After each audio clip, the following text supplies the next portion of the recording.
कृष्णनगर राज्य पर इन दिनों ऐसा लगता था कि किसी बुरी ताकत की नजर पड़ गई है। इन दिनों कभी भी कहीं भी अचानक से आग लग जाती थी और फिर सब कुछ जलकर खाक हो जाता। उसके बाद वो आग अपने आप पहले बुझती और फिर गायब भी हो जाती थी। लोगों को समझ नहीं आ रहा था कि आखिर ये हो क्या रहा है। अरे दिनकर भाई, अरे क्या बताऊं, मैं तो लुट गया, बर्बाद हो गया। कल पूरी की पूरी फसल में आग लग गई, सब बर्बाद हो गया मेरा। अब कैसे घर चलाऊंगा? भाई अब मैं क्या कहूँ तुम्हें, मेरा तो पूरा घर उस आग में जलकर खत्म हो गया। मैं तो पिछले कई दिनों से सड़क पर ही रह रहा हूँ। दिनकर, हमें अपने राजा विक्रम सिंह के पास जाना होगा। अब वही इस मुसीबत का कोई हल निकालेंगे। दिनकर और मोहन समेत राज्य के कई लोग राजा विक्रम सिंह से मिलने गए।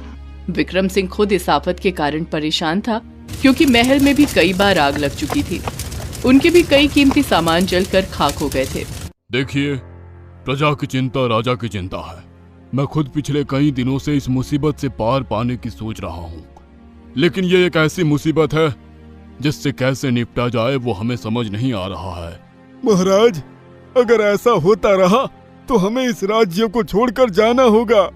इस राज्य को छोड़कर कोई नहीं जा सकता, कोई नहीं, क्योंकि अगर तुम लोग यहाँ से बाहर जाने की सोचोगे तो वो आग तुम लोगों को झुलसा देगी। अभी तक उस आग ने लोगों को नहीं मारा है, लेकिन अगर कोई भी राज्य के बाहर जाएगा तो वो आग उसे जलाकर खाक कर देगी। जानते हो ये क्यों हो रहा है? अरे तुम लोगों ने जो बोया है वो तो काटना होगा ही। राजगुरु की ये बात सुनकर पूरे महल में खामोशी सी छा गई। राजगुरु, ये आप क्या कह रहे हैं? राजन, हमारे राज्य पर देवी माँ का क्रोध टूटा है और माँ के क्रोध से हमें माँ का ही एक भक्त बचा सकता है। माँ का भक्त? कौन है वो भक्त राजगुरु? हम स्वयं उसके पास जाएंगे और उसके पैरों में गिरकर राज्य को इस संकट से मुक्ति दिलाने की प्रार्थना करेंगे। गोपी नाम है उसका। गोपी? ये नाम तो कुछ सुना सुना सा लग रहा है। हाँ, ये वही गोपी है जिसे उसकी उस गलती की सजा मिली जो उसने की भी नहीं थी। गोपी नाम का एक गरीब चरवाहा रहता था। उसके माता पिता का किसी को पता नहीं था, क्योंकि जब वो बहुत छोटा था तब वो एक मंदिर के बाहर सुलोचना को रोते हुए मिला था। अरे ये बच्चा किसका है? कितना छोटा है ये, इसे यहाँ इस तरह कौन छोड़कर चला गया? सुलोचना ने इधर उधर देखा, लेकिन उस बच्चे के आसपास उसे कोई दिखाई नहीं दिया। वो उस बच्चे को घर ले आई। सुलोचना बहुत ही धार्मिक औरत थी। उसकी कोई औलाद नहीं थी, इसलिए उसने अपने बेटे की तरह उसे पाला। लेकिन जब गोपी 13 साल का था तो एक दिन सुलोचना की भी मौत हो गई। वो बेचारा एक बार फिर से अनाथ हो गया। सुलोचना के जाने के बाद उसने ही सुलोचना की भेड़ और बकरियों की जिम्मेदारी उठा ली। वो उसे हर दिन चराने ले जाता। देख, इधर उधर मत जाना, मेरे साथ ही रहना, आगे नदी है ना, समझी? चल चल चल चल। गोपी की भेड़ और बकरियां उसकी बात बहुत अच्छे से सुनती थी। वो भी उनका बहुत ख्याल रखता था। गोपी बहुत ही सीधा और ईमानदार लड़का था। उसका गुजारा बकरी के दूध और भेड़ों के ऊन से किसी तरह चलता था, लेकिन वो खुश रहता था। लेकिन एक कसाई की नजर उसकी भेड़ और बकरियों पर थी। वो किसी तरह उसे हासिल करना चाहता था। उसने 1-2 बार उसकी बकरियों और भेड़ों को चोरी करने की कोशिश की, लेकिन वो सफल नहीं हो पाया। पता नहीं इसने अपनी भेड़ और बकरियों पर कौन सा जादू कर दिया है। ये तो किसी भी लालच में नहीं आती। मुझे कुछ और ही उपाय करना होगा। कसाई ने दुर्गा मंदिर के पुजारी को लालच देकर गोपी को फंसाने की एक योजना बनाई। गोपी हर शाम अपनी भेड़ों और बकरियों को चराकर दुर्गा मंदिर जरूर आता था और मंदिर में काफी देर बैठता और दुर्गा की प्रतिमा को एकटक देखता, उनसे ढेर सारी बातें करता। कभी मंदिर के प्रांगण से फूल तोड़कर उनके चरणों में अर्पित करता, तो कभी बकरी के दूध की कमाई से कुछ फल खरीदकर माँ को चढ़ाता। उसे लगता था सुलोचना के जाने के बाद दुर्गा माँ ही उसकी बातों को सुनती है, उसे समझती है। उस शाम को भी वो मंदिर में बैठा हुआ था। तभी पुजारी जी जोर जोर से चिल्लाने लगे, अरे चोरी हो गए भाई, चोरी हो गए, माता के आभूषण चोरी हो गए। मंदिर में उस समय गोपी अकेला था, इसलिए पुजारी ने चोरी का इल्जाम उस पर लगा दिया और फिर चिल्लाकर लोगों को इकट्ठा कर लिया। अरे पुजारी जी, ये आप क्या कह रहे हैं? मैं तो अभी अभी आया हूँ। मैंने कोई चोरी नहीं की, और वो भी माता के आभूषण की। नहीं पुजारी जी, नहीं, मैं ऐसा पाप नहीं कर सकता। वो मेरी माता है। देख, सीधा बनने का नाटक मत कर और सीधे सीधे बता दे कि आभूषण कहाँ है। अरे ये ऐसे नहीं बोलेगा, इसे राजा के पास ले चलो। अब गोपी को क्या पता कि वो किस तरह साजिश का शिकार हो गया। उसे राजा के पास ले जाया गया। पुजारी, कसाई और लोगों ने गोपी को दोषी ठहराया। वो राजा के सामने गिड़गिड़ाता रहा, लेकिन राजा ने उसे 100 बेत मारने की सजा दी। मैंने कुछ नहीं किया है, मुझे मत मारो। गोपी को राज्य के नियमानुसार राज्य से निकाल भी दिया गया। बिना किसी गलती की सजा गोपी को मिल गई। उसके जाने के बाद कसाई ने गोपी की सारी भेड़ें और बकरियां ले ली और उनका मांस बेचकर बहुत सारे पैसे कमाए। उधर गोपी दूसरे राज्य तो चला गया, लेकिन उसे अपने भेड़ बकरियों की याद बहुत आती। एक दिन वो छिपकर फिर से कृष्ण नगर आया और यहाँ आकर जब उसे पता लगा कि उसकी सारी भेड़ बकरियां मर गई हैं तो मेरी बिना गलती के मुझे सजा मिली। मेरी भेड़ बकरियों को सजा मिली। अब मैं भी जिंदा नहीं रहूंगा। दुर्गा मंदिर में दुर्गा माँ से ये शिकायत करके गोपी ने आत्महत्या करने की ठानी और पहाड़ी पर चला गया। वो एक पहाड़ी से नीचे कूदने ही वाला था कि एक ऋषि ने उसे देख लिया और उसकी जान बचाई। आत्महत्या पाप है बेटा, तुम ये भूल मत करो। मुझे जिंदा नहीं रहना, मेरा सब कुछ खो गया है। कृपया करके मुझे मरने दीजिए, मुझे इस दुनिया में नहीं रहना। ऋषि ने गोपी को बहुत समझाया। गोपी समझ भी गया, लेकिन वो इस दुनिया में नहीं रहना चाहता था। देखिए, मैं आपकी बात मानकर आत्महत्या नहीं करूंगा, लेकिन अगर मैं इस धरती पर रहा तो पल पल मरूंगा। मुझे आप इस धरती से दूर भेज दीजिए। धरती से दूर? लेकिन कहाँ बेटा? कहीं भी, लेकिन यहाँ नहीं। ठीक है, मैं तुम्हें अपनी शक्ति से चांद पर भेज देता हूँ। अब तुम वहीं रहना। ऋषि ने आंखें बंद कर मंत्र का जाप शुरू किया। उनके मंत्रों की शक्ति से एक यान वहां प्रकट हुआ। गोपी उसमें बैठकर चांद की ओर चला गया। उस दिन के बाद से गरीब गोपी चांद पर ही घर बनाकर रहने लगा। लेकिन वो कहते हैं ना कि गरीब असहाय पर किया गया अन्याय एक न एक दिन भोगना पड़ता है। माता के भक्त को उस राज्य के लोगों ने तंग किया था, इसलिए माता के क्रोध का कहर उस राज्य के लोगों पर उतरने लगा। ये तो घोर अनर्थ हो गया राजगुरु, हमसे घोर अनर्थ। इसीलिए ही तो माँ का कहर इस राज्य पर बरस रहा है। लेकिन इस कहर से कैसे मुक्ति मिलेगी राजगुरु? हमें गोपी को फिर से यहाँ लाना होगा, यहाँ धरती पर, और वो ही माँ दुर्गा से प्रार्थना करेगा, तभी सारी चीजें फिर से सामान्य होंगी। लेकिन चांद पर हम जाएंगे कैसे? चांद पर जाने का मार्ग तुम्हें उसी ऋषि से मिलेगी जिसने गोपी को चांद पर भेजा है। ये चिट्ठी है, वो ऋषि मेरे मित्र है, तुम उन्हें ये चिट्ठी दे देना। और एक बात राजन, चांद पर पहुंचकर आपको गोपी को वापस लाने के लिए मनाना होगा। यहाँ पर आने के बाद उसे भेड़ और बकरियां फिर से देनी होगी, लेकिन उसके पहले उस कसाई और पुजारी को कठोर से कठोर सजा भी मिलनी चाहिए। राजा ने कसाई और पुजारी को कठोर कारावास की सजा दी और फिर उसके बाद राजगुरु से वो चिट्ठी लेकर काली पहाड़ी के वन की ओर निकल पड़ा। वहां पर वो ऋषि उसे मिले। उसने वो चिट्ठी ऋषि को दे दी। ऋषि ने मंत्र का जाप शुरू कर दिया। ओम चंद्रदेवाय नमः, ओम चंद्रदेवाय नमः, ओम चंद्रदेवाय नमः, ओम चंद्रदेवाय नमः। 108 बार जाप करने के बाद एक यान वहां फिर से प्रकट हो गया। राजा उस यान पर सवार हो गया। ऋषि ने वो मंत्र राजा को भी बता दिया, क्योंकि उन्हें गोपी को लेकर लौटना भी था।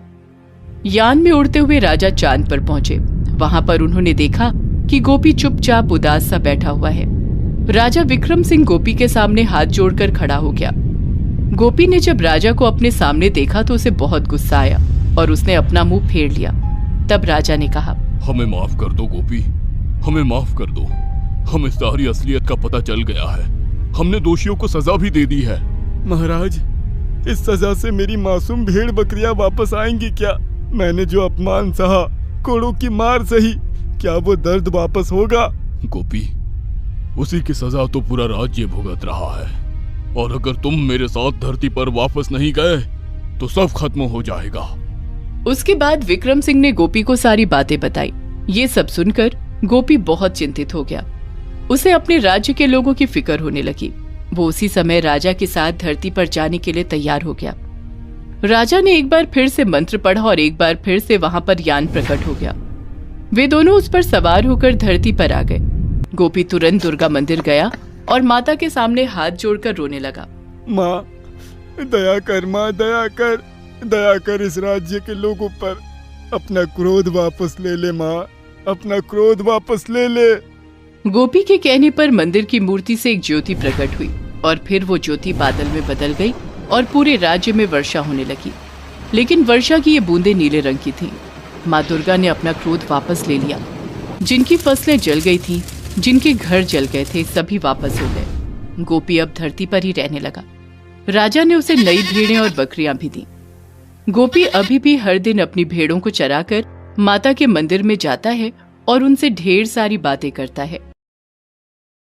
मुझे चांद पर जाना है, बस, मैं और कुछ नहीं सुनना चाहती। अनन्या अभी 5 साल की है और वो हर रोज जिद पकड़ती है कि उसे चांद पर जाना है। इस बात से उसके माता पिता बहुत परेशान हैं। उसकी माँ सावित्री कहती है, अनन्या बेटी, हम तो तुझे चांद पर नहीं ले जा सकते, लेकिन तू जब बड़ी होगी, तेरी शादी होगी, तब तेरे पति से कहना चांद पर ले जाने के लिए। ये बात अनन्या को सही लगती है। उसके माता पिता को लगता है कि बड़े होने पर उसके दिमाग से ये चांद पर जाने का भूत निकल जाएगा। लेकिन अनन्या के दिमाग में तो कुछ और ही चल रहा है। वो चांद की ओर देखती रहती है और सोचती रहती है, मैं बाकी लड़कियों की तरह धरती पर सुहाग रात नहीं मनाऊंगी। मैं तो सिर्फ चांद पर ही जाकर सुहाग रात मनाऊंगी, वरना शादी ही नहीं करूंगी। अनन्या बड़ी हो जाती है। वो अभी कॉलेज में पढ़ती है। अनन्या बहुत सुंदर है और इसीलिए कॉलेज के सारे लड़के उस पर मरते हैं और इस बात पर अनन्या को बड़ा घमंड है। वो किसी से अच्छे से बात भी नहीं करती है। एक दिन कॉलेज का ही एक लड़का अनन्या से प्यार का इजहार करने के लिए उसके पास आता है। अनन्या, तुमसे कुछ बात करनी है। बोलो, क्या बोलना है? मैं तुमसे प्यार करता हूँ अनन्या, मुझसे शादी करोगी? तुम मुझे चांद पर ले जा सकते हो। चांद पर? लेकिन कैसे? चांद पर तो कोई नहीं जा सकता। तो फिर भागो यहाँ से। जो मुझे चांद पर ले जाएगा मैं उसी से शादी करूंगी। अनन्या उस लड़के को भगा देती है।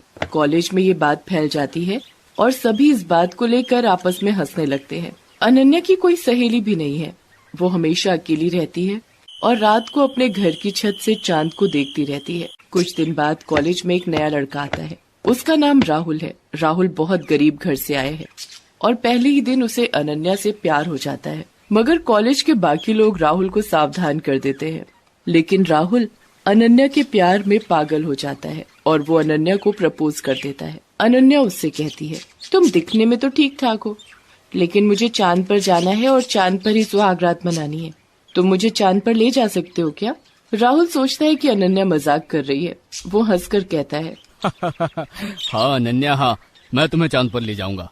ये सुनकर अनन्या खुश हो जाती है और वो हाँ कर देती है। राहुल अनन्या के साथ जीवन बिताने के सपने देखने लगता है। ऐसे ही कॉलेज खत्म हो जाता है और राहुल को नौकरी मिल जाती है। राहुल अनन्या से कहता है, अनन्या, मुझे नौकरी मिल गई है, अब चलो शादी कर लेते हैं। हाँ, शादी कर लेंगे, मगर मुझे चांद पर सुहाग रात मनानी है। तुम्हें याद है ना? चांद पर? लेकिन मैंने सोचा था कि तुम मजाक कर रही थी। मजाक? मेरा बचपन से सपना है कि मैं चांद पर सुहाग रात मनाऊंगी। तुम्हें मेरा सपना मजाक लग रहा है? मगर चांद पर कोई जा सकता है क्या? तो फिर मुझे भी भूल जाओ। अनन्या गुस्सा होकर चली जाती है। राहुल बेवकूफ की तरह खड़ा रहता है। राहुल दुखी हो जाता है। अनन्या घर लौटकर सोशल मीडिया पर किसी और लड़के की तलाश करती रहती है। उसे प्यार मोहब्बत से कुछ लेना देना नहीं है। उसे बस चांद पर जाना है। उसके लिए वो कभी भी कुछ भी कर सकती है। लेकिन राहुल उससे बेहद मोहब्बत करता है। वो दुखी होकर अपने कमरे में बैठा रहता है। 2 दिन बाद उसके फोन पर एक कॉल आता है। उसके एक दोस्त ने कॉल किया। अरे भाई, क्या कर रहा है घर पे? तेरी गर्लफ्रेंड यहाँ पार्क में किसी और के साथ बैठी हुई है। ये सुनकर राहुल का दिमाग खराब हो जाता है। वो तय कर लेता है कि कैसे भी करके उसे चांद पर जाना है। वो फोन पर सर्च करता रहता है और उसे मिस्टर वासुदेव का नंबर मिलता है। मिस्टर वासुदेव एक साइंटिस्ट है और वो रॉकेट बनाने का काम करते हैं। ये देखकर राहुल तभी वासुदेव को कॉल करता है। हेलो, मुझे अपनी बीवी को लेकर चांद पर जाना है। कितने पैसे लगेंगे? पैसे तो बहुत लग जाएंगे, दोनों के पूरे 10 करोड़। राहुल राजी हो जाता है। उसे हर हाल में अनन्या से शादी करनी है। वो अपनी सारी जमीन बेच देता है, लोगों से उधार लेता है, दिन रात काम करता है। इस तरह उसके पास बहुत पैसे आ जाते हैं, लेकिन अभी भी पूरे 50 लाख कम पड़ रहे हैं। उसके पास अभी बेचने के लिए भी कुछ नहीं है। तभी वो एक ऐड देखता है, किसी को किडनी की बहुत ज्यादा जरूरत है और वो एक किडनी के लिए 50 लाख देने के लिए भी तैयार है। राहुल को और 50 लाख रुपए ही चाहिए थे। वो तुरंत अपनी एक किडनी बेच देता है और 50 लाख रुपए लेकर चला जाता है। कितने सारे लोग एक किडनी लेकर ही जिंदा है, मैं भी एक किडनी में ही जिंदा रह सकता हूँ। और उसके बाद राहुल अनन्या को शादी के लिए कहता है। चांद पर जाने का प्लान सुनकर अनन्या बहुत खुश होती है और शादी के लिए मान जाती है। उधर राहुल मिस्टर वासुदेव को 10 करोड़ रुपए दे देता है और उसके रॉकेट चलाने की ट्रेनिंग शुरू हो जाती है। राहुल रॉकेट चलाना सीख लेता है। राहुल अनन्या से रॉकेट चलाना सीखने के लिए कहता है, लेकिन अनन्या इनकार कर देती है। नहीं नहीं, मुझे ये सब नहीं सीखना, मुझे बस चांद पर जाना है, तुम हो ना मेरे ड्राइवर। आखिरकार वो दिन आ ही जाता है। राहुल और अनन्या शादी कर लेते हैं और रॉकेट में बैठ जाते हैं। उन लोगों के पास बस 1 हफ्ते का खाना और ऑक्सीजन है। मिस्टर वासुदेव कहते हैं, सुनो, तुम लोग सुहागरात मनाकर उसके बाद वाले दिन ही वापस चले आना, नहीं तो ऑक्सीजन खत्म हो गया तो मुश्किल हो जाएगी। और फिर राहुल रॉकेट को टेक ऑफ करवाता है। रॉकेट पृथ्वी छोड़कर ऊपर जाने लगता है। अनन्या कांच की खिड़की से बाहर देखती रहती है। चारों तरफ छोटे छोटे तारे भरे पड़े हैं अंतरिक्ष में। ये सब देखकर अनन्या उन्मुग्ध हो जाती है। अरे वाह, चारों तरफ कितने सितारे हैं, मुझे तो बचपन से ये सब देखने का शौक था। अनन्या को देखकर राहुल भी बहुत खुश हो जाता है और अगले दिन आखिरकार वो लोग चांद पर लैंड करते हैं। चांद पर लैंड करने के बाद मुंह में ऑक्सीजन मास्क पहनकर वो दोनों चांद की मिट्टी पर पैर रखते हैं। अनन्या खुशी से झूम उठती है। कितना मजा आ रहा है, मेरे बचपन का सपना आज पूरा हुआ। राहुल, हमारी सुहागरात और हनीमून एक साथ हो रही है। हाँ, ये बहुत खुशी का मौका है, चलो इधर उधर घूमते हैं। चांद में ग्रेविटी कम होती है, इसीलिए दोनों जब मन चाहे तब उड़ने लगते हैं। ऐसे ही कूदते उड़ते हुए दोनों पूरा चांद घूम लेते हैं। चांद पर कितनी सारी खाई है, कितने सारे ऊंचे ऊंचे पहाड़ हैं। ऐसे ही घूमते हुए वो दोनों फिर से रॉकेट के पास वापस आ जाते हैं और तभी राहुल के पेट में दर्द होने लगता है और वो पेट पकड़कर बैठ जाता है। क्या हुआ राहुल, तुम्हें क्या हुआ? कुछ नहीं, पेट में दर्द हो रहा है। दर्द हो रहा है, लेकिन क्यों? तब राहुल बताता है कि पैसे जुगाड़ करने के लिए उसने अपनी किडनी बेच दी थी। तुमने मेरे लिए अपनी किडनी बेच दी, इतना प्यार करते हो मुझसे, चलो अभी वापस जाते हैं, तुम्हें इलाज की जरूरत है। मगर हमारी सुहागरात, तुम्हारा सपना। तुमने मेरे लिए इतनी बड़ी कुर्बानी दे दी, तुम ही मेरे चांद हो राहुल। लेकिन तभी राहुल बेहोश हो जाता है और अनन्या को रॉकेट चलाना भी नहीं आता। उसे समझ में नहीं आता कि वो करे तो क्या करे। वो राहुल को लेकर रॉकेट के अंदर जाती है और मिस्टर वासुदेव से संपर्क करती है। सब कुछ सुनकर वासुदेव अनन्या को बताते हैं कि रॉकेट कैसे चलाना है। अनन्या वही फॉलो करके रॉकेट चलाकर पृथ्वी पर वापस आती है और राहुल को अस्पताल में भर्ती करवाती है। डॉक्टर कहते हैं कि अभी एक किडनी की जरूरत है, नहीं तो पेशेंट मर जाएगा। ये सुनकर अनन्या तुरंत कहती है, नहीं, ये मेरे पति हैं, आप मेरी किडनी ले लीजिए डॉक्टर साहब। अनन्या एक किडनी दान कर देती है और उससे राहुल बच जाता है। राहुल रोते हुए अनन्या को कहता है, तुमने ये क्यों किया अनन्या, तुमने क्यों किया? तुमने क्यों अपनी एक किडनी मुझे दे दी? क्योंकि मैं समझ गई हूँ कि इंसान की जान की कीमत क्या होती है। तुमने मेरी जिद के लिए अपना सब कुछ खो दिया और मैं इतना भी नहीं कर सकती। जब तक मैं जिंदा रहूंगी तब तक मैं तुम्हारी बाहों में रहूंगी। तुम ही मेरे चांद हो राहुल, मेरी जिद के लिए मुझे माफ कर देना। अनन्या पूरी बदल जाती है और राहुल के साथ मिलकर एक खुशहाल जिंदगी बिताने लगती है। असल में हमारे आसपास बहुत सारे चांद सितारे हैं जो हमें निस्वार्थ रूप से प्यार करते हैं और जिनसे हम भी प्यार करते हैं। वो लोग ही हमारी जिंदगी में रोशनी लाते हैं, इसीलिए हमेशा उन लोगों से जुड़े रहना चाहिए। इससे जिंदगी खुशी से भर जाती है। दोस्तों, आप हमारे चैनल को जरूर सब्सक्राइब करें